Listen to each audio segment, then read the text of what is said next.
जो बाइक के कंप्यूटर के ऊपर एक और कंप्यूटर होता है और उसकी ट्यूनिंग को वो ऐसे बढ़ाता है कि जब आपको ये भगानी है तो एकदम ऐसे भागती है कि कोई इसे पकड़ नहीं पाता है।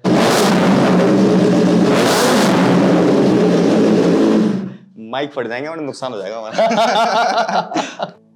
तो जी आज हमारे पास एक ऐसी सुपर बाइक है लीटर क्लास जो कि 1 इन द वर्ल्ड है। पहली बात तो ये शौक बहुत बड़ा होता है जबकि कोई बंदा एक स्पोर्ट्स बाइक लेता है, उस लेने के बाद में भी उसको 1 एंड ओनली बनाना बहुत बड़ी बात है। Congratulations my brother. कौन सी बाइक है और किसमें 1 एंड ओनली क्या है, वर्ल्ड में एक ही क्यों है ये? So basically this is the Ninja 10R, very popular among the young Riders. 10R बहुत लोग ले चुके हैं, सो उसमें एक यूनिक फैक्टर डालना बहुत जरूरी होता है कि अपना एक पर्सनलाइज्ड टच बनाया जाए। जैसे कि क्या क्या है इसके अंदर? सो बेसिकली इसकी जो कंप्लीट बॉडी किट है वो हमारे डीन हैरिसन, जो कि आइल ऑफ मैन TT दुनिया की सबसे डेंजरस रेस उसके कई बार विनर रह चुके हैं, उन्होंने डिजाइन की। या Seriously? या अच्छा जी, वाह। अच्छा ये ब्लू कलर जो है ना ऐसी कावासाकी, इसके ऊपर काफी वैसा लगता है थोड़ा स्ट्रेंज सा, तो ये ब्लू कलर के अंदर क्यों डिजाइन किया? सो बेसिकली उनका जो थीम था, जो उन्होंने बाइक चलाया था, that is also blue and green, तो वही कॉम्बिनेशन हमने कैरी फॉरवर्ड किया इस बाइक में। और सबसे बड़ी बात है कि ये रैप नहीं है, ये बॉडी किट्स हैं। एग्जैक्टली इसमें क्या होता है कि ये आप इंपोर्ट कराते हैं बाहर से, ये अवेलेबल नहीं है इंडिया में, एंड इसको यूनिक इसीलिए इतना माना जाता है क्योंकि दिस इज ये अब अवेलेबल ही नहीं है। तो अगर जैसे आपको कहां से मिल गया अगर अवेलेबल नहीं है तो मेन फैक्टर तो ये आता है। बताओ। अब ये जनरेशन डिसकंटिन्यू हो चुका है। अब इसका जो नेक्स्ट जनरेशन आ रहा है जिसको हनीकॉम जनरेशन कहा जाता है, तो वो अब चल रहा है। लेकिन अब ये जो जनरेशन है ये इतना ज्यादा पावरफुल है, अनरिस्ट्रिक्टेड है, इसीलिए राइडर्स की पहली पसंद हमेशा ये बाइक रहती है। इसके पीछे जो हमारी एक सोच थी कि ये सिर्फ सुंदर ना लगे,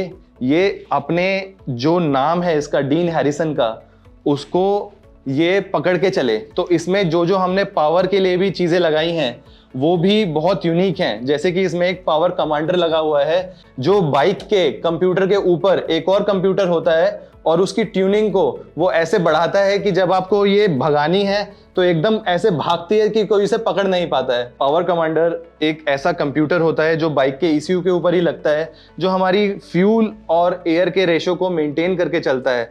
जब हमें पावर चाहिए पावर देगा, जब हमें पावर नहीं चाहिए बिल्कुल संतुलित तरीके से चलाएगा। तो इसका डिफॉल्ट कंप्यूटर वो काम कर पाता है या फिर नहीं? डिफॉल्ट कंप्यूटर कोई सेटिंग को वो चेंज कर देता है जिससे कि बाइक बिल्कुल बढ़िया तरीके से चलती है। क्योंकि जब भी आप कुछ ऐसी चीजें लगाते हैं जैसे कि एक फुल सिस्टम टाइटेनियम एग्जॉस्ट इसमें लगा हुआ है, तो इसकी सेटिंग जो पहले की डिफॉल्ट सेटिंग है वो नहीं रहेगी। अच्छा, तो अब उसको डिफॉल्ट चेंज करना पड़ता है हमें। अच्छा, इसके अंदर ये टाइटेनियम एग्जॉस्ट कौन सा लगा हुआ है फुल सिस्टम? ये SC प्रोजेक्ट का टाइटेनियम एग्जॉस्ट लगा हुआ है जो इसका BHP को भी 5 से 6 BHP तक बढ़ाता है। कितनी BHP है इसकी टोटल? अभी इसकी हमें मान के चलते हैं कि ऑलमोस्ट 210 BHP चल रही है। और डिफॉल्ट कितनी होती है? Default 190 195 BHP। अरे वाह, ये तो बढ़ा दी उन्होंने BHP। तो उसको मेंटेन करने के लिए जब हमें फ्री फ्लो लगाते हैं तो पावर कमेंट ऐड कर देते हैं। हाँ जी बिल्कुल। चलो एक बार साउंड सुनते हैं बाइक का कैसा है। Okay 3 2 1 start.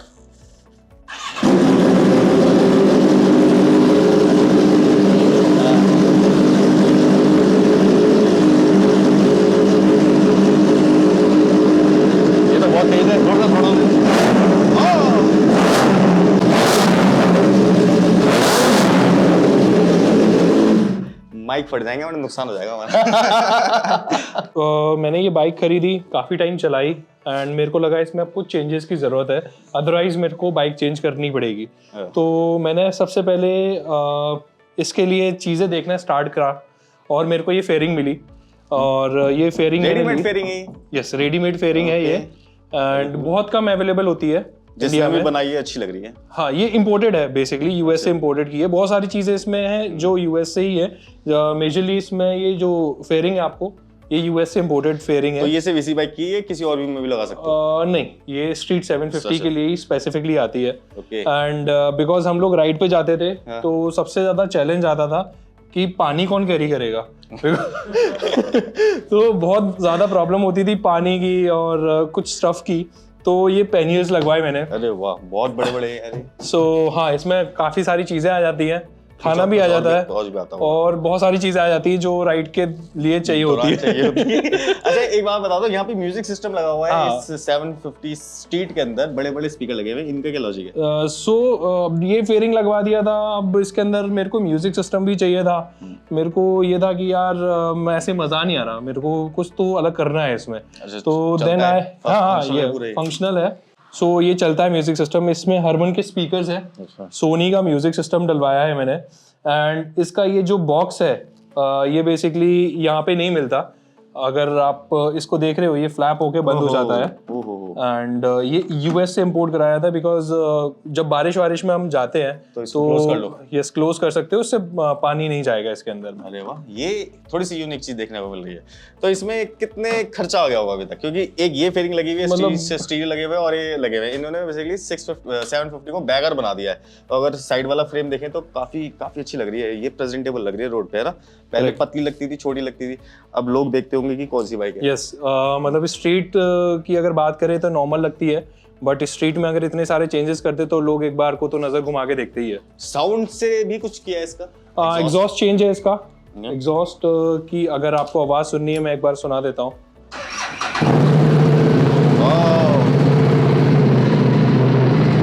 Very good. सबलिंग sound है इसमें, मसल कार की It's basically for the cruiser kind of a bike.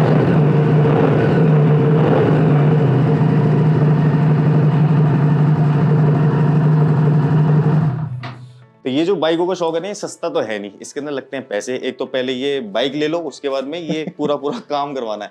कितने पैसे लगे होंगे इसमें? मैंने एक्चुअली कभी कैलकुलेट नहीं क्योंकि करा। पैसा बहुत है। नहीं पैसा नहीं है, मतलब शौक है तो फिर पैसा अरेंज हो जाता है। अच्छा, तो जैसे जैसे आते गए वैसे वैसे मैं काम कराता गया। ऑलमोस्ट इंपोर्ट करवाने में और फिट करवाने में ऑलमोस्ट मेरे को इस सारे काम में 80 to 85,000 खर्च हो गया है। और उसके अंदर शौक पूरा हो गया। हाँ, उसके अंदर शौक पूरा हो गया, मेरे को बाइक चेंज करने की जरूरत नहीं पड़ी फॉर अ टाइम। तो और एक और चीज है कि ऐसी बाइक पे बैठ के अगर ऐसा बंदा बैठा हो और जैकेट भी ऐसी पहन रखी हो, जैकेट बहुत अच्छी लग रही है। कौन सी? Thank you so much. ये इम्पोर्टेड जैकेट है बेसिकली। कहाँ से ली? ये यूके से मंगवाई हुई है एंड ये प्योर लेदर जैकेट है। एंड आप यहाँ पे देखोगे सारी ब्रांडिंग्स वगैरह हो रखी है। एंड ये सेम जैकेट मेरे पास में एक और पड़ी हुई है बट फैब्रिक में है।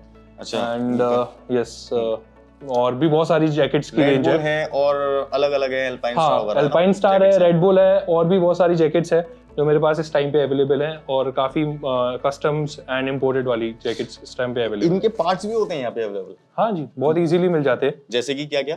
आप पार्ट्स का नाम बताइए, कौन सा आपको पार्ट्स एयर चाहिए? फिल्टर, ब्रेक शू, सारा कुछ मेरे पास अवेलेबल है।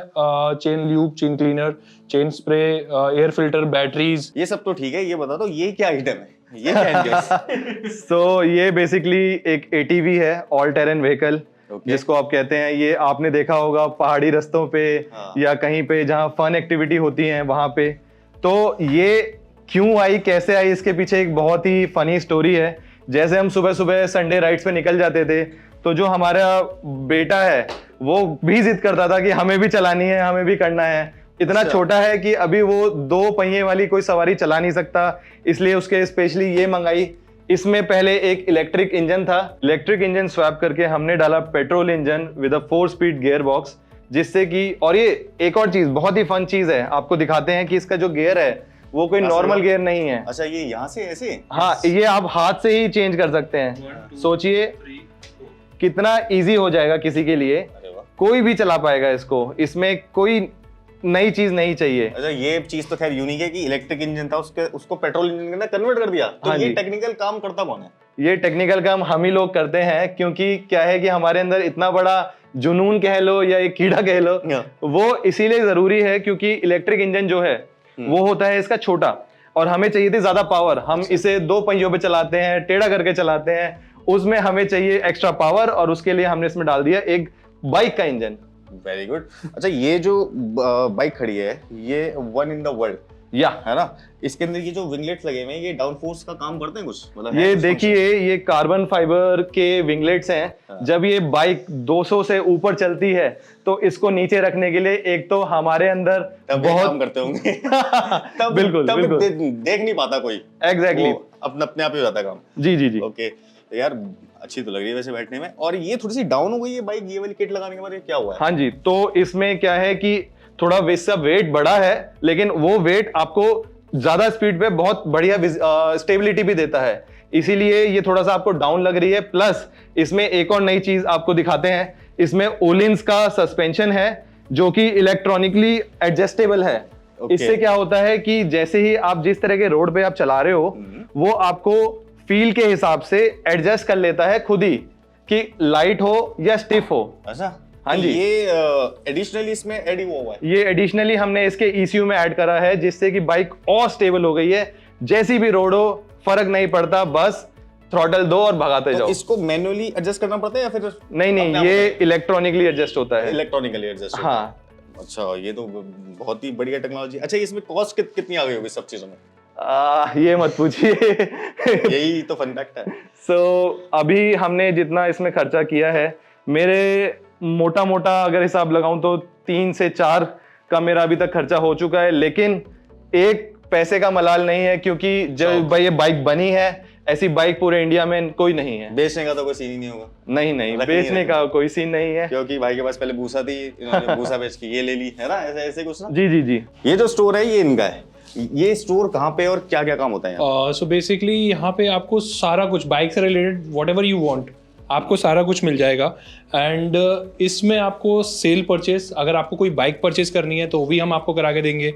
गियर्स अगर आपको चाहिए तो वो गियर्स भी आपको मिल जाएंगे, राइडिंग गियर्स से रिलेटेड सारा कुछ। सर्विस अगर आपको करानी है, सर्विस, स्पेयर्स चाहिए आपको, स्पेयर्स मिल जाएंगे, ठीक है। तो आपको वन स्टॉप सोल्यूशन हमारे पास में अवेलेबल है, जो आपको सब कुछ करा के देगा। कहाँ पड़ता कहाँ है स्टोर? ये सेक्टर 104 में 104 में पड़ता है, हाई ऑन टॉर्क के नाम से, नियर टू। वैसे भी हाई ऑन टॉक को गूगल में फाइंड कर लोगे तो मिल जाएगा। यस चलो डेफिनेटली। आगे देख लेने, एक बारी पसंद आए तो well and good. Thank you so much for your time and effort. Next video में बहुत जल्दी मिलने वाले हैं, तब तक के लिए keep watching, keep rocking king India. Bye bye.